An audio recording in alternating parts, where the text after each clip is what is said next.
Entonces vamos a empezar la última clase, que sería la de hoy, 25 de junio del 2020, donde vamos a terminar de revisar el órgano jurisdiccional, vamos a terminar de ver esa materia, y por lo que he revisado eh, del, eh, del programa, estaría todo ok, con esto terminaríamos el programa. Así que vamos a empezar a compartir la pantalla con las diapositivas. Ya. A ver, quedamos la clase pasada en las cortes de apelación y su funcionamiento. ¿Mm? Algunos dicen que tienen problemas para escucharme. ¿Se escucha? Yo veo que el micrófono está bien, está transmitiendo. Sí, profesor, yo por lo menos lo escucho. Ok, listo, entonces debe ser un problema que tiene el alumno. Ya, entonces, bueno, sigamos con esto. Las cortes de apelaciones. A ver, veamos esto de las cortes de apelaciones. A ver, quedamos en el funcionamiento de las cortes. Ya. Vamos a avanzar vamos a retroceder a la anterior. Ahí, las cortes de apelaciones. Bueno, ¿qué podemos decir de las cortes de apelaciones de manera muy rápida?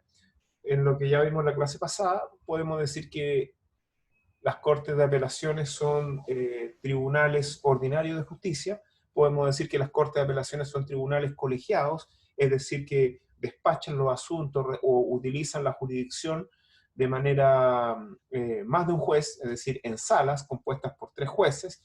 Podemos decir también que hay 17 cortes de apelaciones de Santiago y que dichas cortes eh,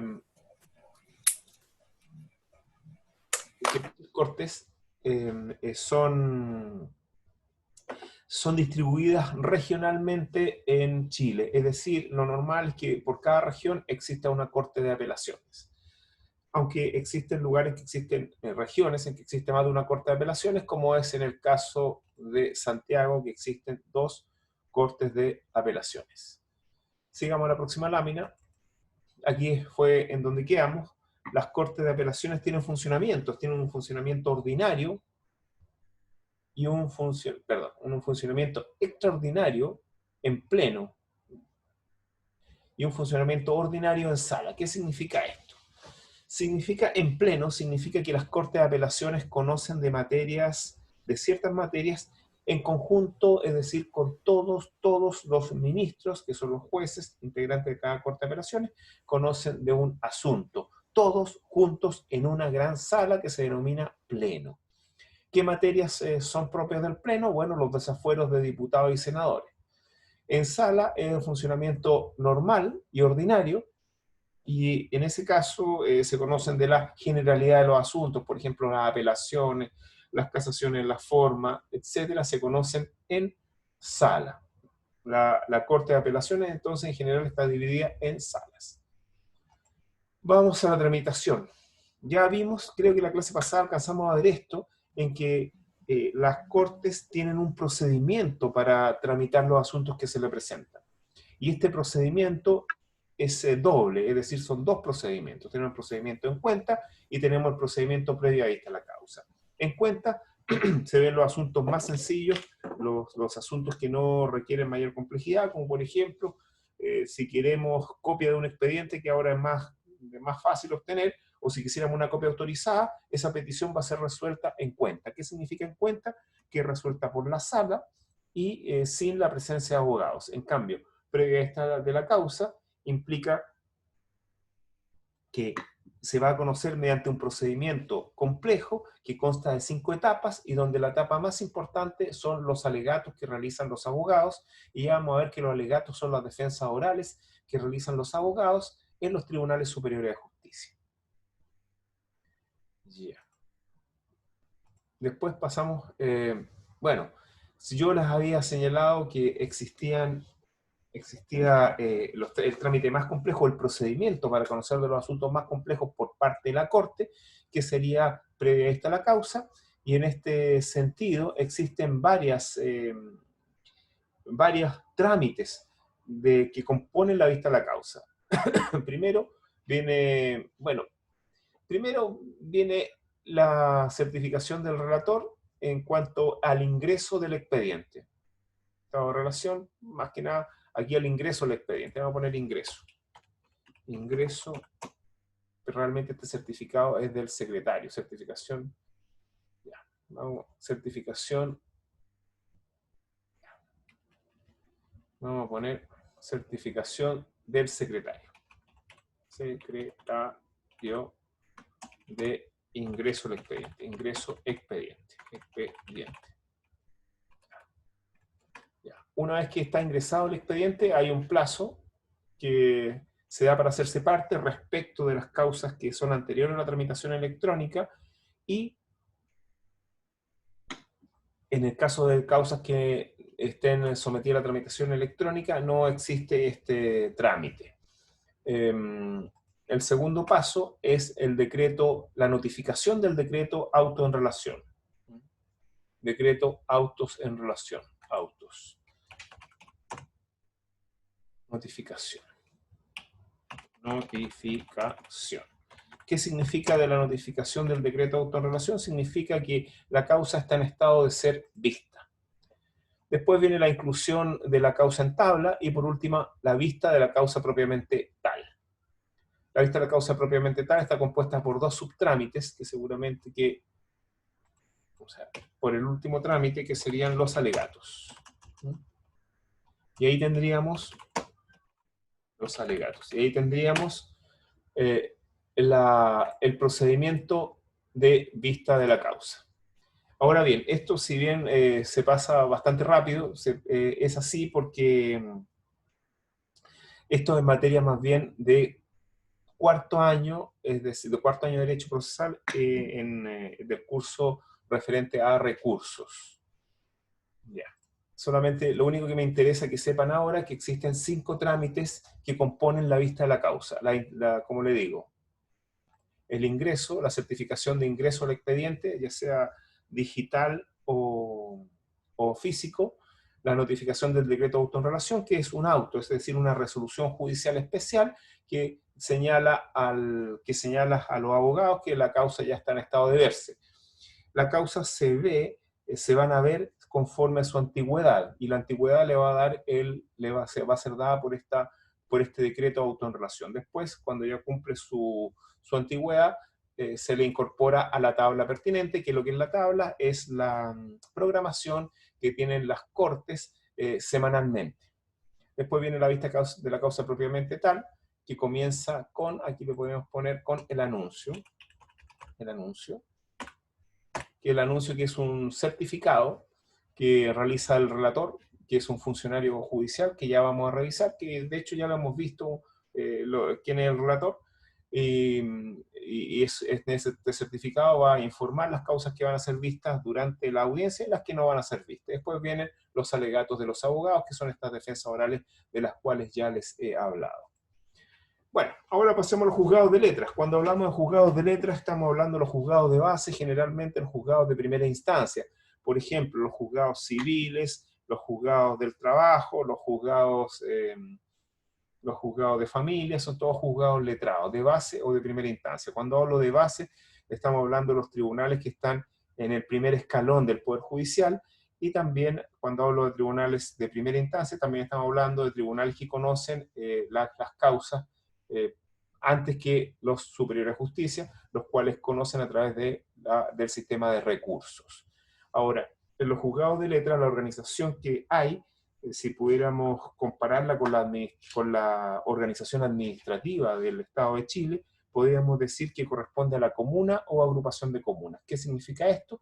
Que por cada comuna debiera haber un juzgado de letras con una competencia especial, o por agrupación de comunas. Y ya lo vimos esto referente a los tribunales, a los juzgados de garantía, en donde existen juzgados de garantías que tienen competencias sobre una comuna o agrupación de comunas. En el caso, por ejemplo, del 9º juzgado de garantía, tienen competencia sobre solamente una comuna, que sería la comuna de Maipú. Por ejemplo, el 8º juzgado de garantía tiene competencia sobre más de una comuna, que serían Providencia y Ñuñoa. Ya. Bueno, ustedes saben que la creación de los tribunales de letra y de los juzgados en general, del juzgado de letra y tribunales en general, en materia de ley, por lo tanto, corresponde en este caso al Código Orgánico, es el Código Orgánico el que debe modificarse cuando se crea un juzgado, en este caso, nuevo. También, como podemos ver, existen juzgados de letras con competencia común, que generalmente corresponden a digamos, localidades que son en cierta medida que tienen menos habitantes y que tienen competencia sobre varias materias, sobre, por ejemplo, materia de familia, materia laboral, es decir, todas las materias. Ejemplo de esto podría ser el juzgado de letras de Wynn, por ejemplo, que tiene competencia en materia penal, en materia de familia, en materia laboral, etc. Después seguimos con los juzgados de letras, competencia común. Bueno, a ver, respecto al juzgado de letras hay que distinguir los juzgados de letras que no son reformados, por ejemplo, juzgados civiles, tienen una estructura bastante sencilla, que sería una estructura de un juez a la cabeza, un secretario, que sería el ministro de fe del tribunal, del juzgado realmente, y funcionario de secretaría, donde destaca el oficial primero, oficial segundo, oficial tercero, oficial de sala, etc. En cambio, los juzgados de letras que han sido reformados, es decir, los juzgados de familia, los juzgados de garantía, los juzgados laborales, todos estos tienen una conformación diferente y mucho más moderna. Y esto corresponde, por ejemplo, a, lo primero, a dividir la parte jurisdiccional de la parte administrativa del juzgado. Así tenemos una parte jurisdiccional donde están las salas, donde existe el juez, donde está el encargado de actas, y la parte que no es jurisdiccional, que estaría dada por ejemplo, el administrador del tribunal, por ejemplo, el ministro de fe del tribunal, y también los jefes de unidad. Existen unidades al interior de estos tribunales, de estos juzgados realmente, en que se encargan de determinados asuntos. Por ejemplo, existe en los juzgados de garantía una unidad de atención de público, que se va a encargar de hacer más llevadera y hacer más eficiente la atención del público que concurre a los juzgados. No hay que olvidar que la justicia también es un servicio público, y los que componen los juzgados y los tribunales son funcionarios públicos. Ya. Juzgados de letra en competencia común, bueno, ahí es lo que ya lo había dicho, la parte jurisdiccional con la sala, la atención de público, por ejemplo, que no es jurisdiccional. Ya, bueno, ahí están las funciones de cada uno de los roles o de los funcionarios que existen en el juzgado. El administrador del tribunal se encarga de todo lo que implica la labor, digamos, no jurisdiccional, pero de buen servicio del tribunal. Y bueno, existen otros jefes de servicio, ya le dije. Procedimiento. Ya. Ok. También existe una unidad de cumplimiento, por ejemplo.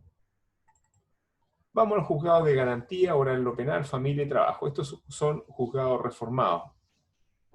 Bueno, los primeros comenzaron en el año 2000, los segundos, es decir, los juzgados de familia, comenzaron en octubre del año 2005 por la reforma familia, y el último en entrar en funciones el año 2008 fueron los tribunales de los juzgados de letras del trabajo. Vamos a los juzgados de garantía. A ver. Fundamentalmente, ¿cuál es la función de los juzgados de garantía? Algo hablamos en la clase pasada y antepasada de la reforma a la justicia penal. La reforma a la justicia penal implicó una separación de funciones en cuanto a la persecución penal y en cuanto a la sanción penal.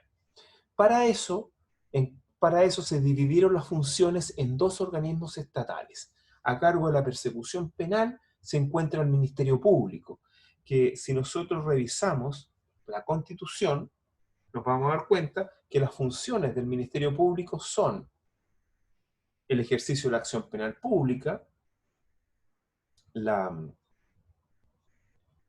dirección exclusiva de la investigación y la protección de víctimas y testigos. Esas serían las funciones del Ministerio Público. Las dos primeras funciones, que serían el ejercicio de la acción penal pública con la dirección exclusiva de la investigación oficial en este caso, implican la persecución penal. Ahora bien, para ello, el Ministerio Público desarrolla una labor que se denomina investigación. Esta labor denominada investigación no es más que la recolección de antecedentes para, en definitiva, para al final de la investigación el Ministerio Público pueda fundar una acusación. ¿Qué es la acusación? La acusación no es más que la imputación de cargos de manera formal y con la petición de pena en concreto que se hace a la justicia con competencia penal. Es así, es algo parecido a una demanda. En este caso, la demanda penal la hace el Estado a través del funcionario denominado fiscal adjunto, fiscal del Ministerio Público. Y aquí viene la función de los juzgados, de los juzgados con competencia penal. Por un lado tenemos los juzgados de garantía y por otro lado tenemos los tribunales orales en lo penal. ¿Cuál es la función fundamental de los juzgados de garantía?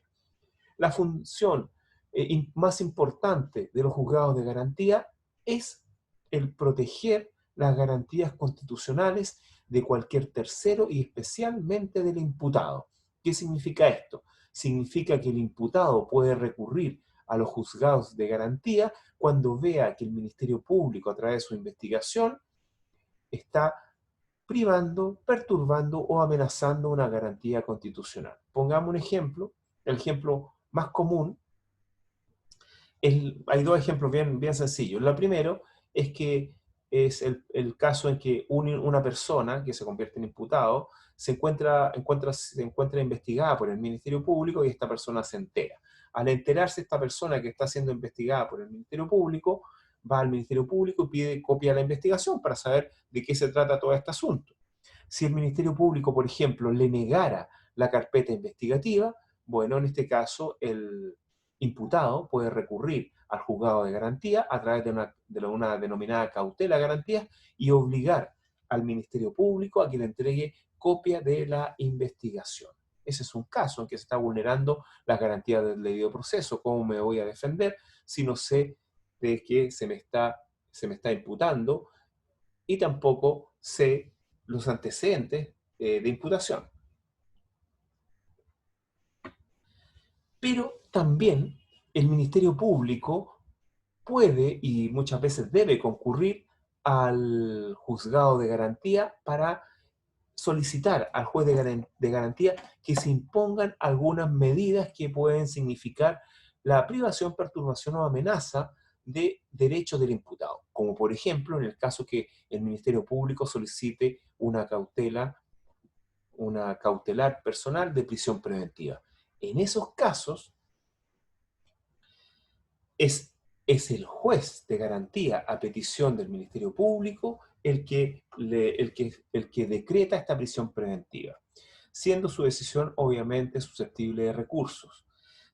Hablé de que la primera función y la más importante sería esto de cautelar las garantías del imputado de cualquier tercero, sí, pero existe otra función también importante, los jueces de garantía, que es que ante ellos se lleven a cabo los procedimientos orales sancionatorios, es decir, un juicio, pero juicios especiales.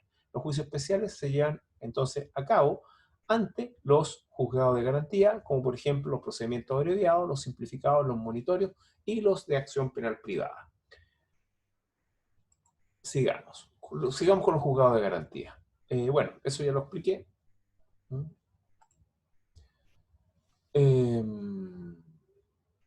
Bueno, también los juzgados de garantía están regulados en el artículo 14 al 16 del Código Orgánico de Tribunales, donde ustedes se van a dar cuenta qué juzgado de garantía es competente en qué lugar de Chile. Ahí están las competencias, ahí están las actividades, lo que ya les he dicho. Por ejemplo, a ver, pongamos un ejemplo. A ver, miren, una de las funciones de los jueces de garantía es controlar la detención como garantía del debido proceso y como garantía del respeto de los derechos de las personas. Imaginémonos que una persona detenida por delito flagrante. ¿Por qué? Porque la pillan a las 11 de la noche en la calle en este caso. Está infringiendo el ya tan mencionado artículo 318 del Código Penal. Esto es poner en riesgo la salubridad pública por estar en la calle y también infringiendo las normas del toque de queda por estar en estado de excepción. Bueno, esa persona va a ser detenida por la policía y existe el derecho de todo ciudadano detenido, si es que el fiscal lo determina, que siga detenido, pasar al control de detención. Y es ahí, dentro de las 24 horas, cuando el, el juez de garantía va a controlar de que esa detención haya sido hecha conforme a las reglas legales y constitucionales. Ese es uno de los primeros derechos que nos asiste como ciudadano y como imputado en estos casos. Y esta audiencia se va a realizar ante el juez de garantía. Competencia, bueno, lo que yo le he dicho fundamentalmente, esto proteger las garantías y de las garantías legales y procesales y también constitucionales de toda persona, y por otro lado también ante ellos que se lleven a cabo los juicios especiales. Bueno, todas estas cosas que salen aquí, pero fundamentalmente es lo que yo le he dicho. Organización de los juzgados de garantía, bueno, ellos funcionan en salas, es decir, estamos hablando de juzgados, es decir, de órganos jurisdiccionales unipersonales, y bueno, también tienen esa división de trabajo, tanto jurisdiccional como administrativa. Está en la unidad de servicio, lo que ya yo les he señalado. La estructura jurídica, bueno, hay un comité de jueces que deciden determinadas materias, por ejemplo, unificación de aplicación de normas, por ejemplo, o incluso también podrían resolver algunos turnos que puedan ejercer algunos jueces los días feriados, porque han de saber que la justicia penal también funciona en días feriados. Bueno, ahí está la competencia del comité de jueces. Bien. Bueno, la asistencia, los administradores. Vamos al Tribunal Oral en lo Penal. Bueno, hay algo que no le he dicho todavía, porque si bien le he dicho que los juzgados de garantía tienen esas dos funciones básicas, primero, proteger las garantías constitucionales y legales de los terceros y también del imputado, por otra parte, también ante ellos se van a llevar a cabo los juicios especiales, es decir, el juicio abreviado, que es aquel en el cual se trata de imponer una pena de no más allá de 5 años a un imputado, siempre y cuando el imputado quiera acceder a este procedimiento. Los simplificados, que implican la aplicación de una pena de hasta 540 días, de 61 días hasta 541 días, o el monitorio, que es el procedimiento sancionatorio respecto de infracciones denominados faltas. Pero cuando se tiene que aplicar el procedimiento ordinario en materia penal, el único tribunal con competencia para ello es el Tribunal Oral en lo Penal. Y hay dos cosas importantes respecto a los tribunales orales en lo penal. Lo primero es que están compuestos por 3 jueces, es decir, funcionan en una sala colegiada. Y lo segundo es que sus resoluciones son inapelables. Es decir, que estamos hablando de tribunales de única instancia. Lo cual no significa que sus resoluciones no puedan ser revisadas por otro tribunal, pero lo va a ser revisada de una manera menos fuerte y poderosa, que sería a través de un recurso de nulidad, donde los hechos quedan firmes en la sentencia y solamente son revisadas la aplicación del derecho fundamentalmente por parte de las Cortes a través del denominado recurso de nulidad.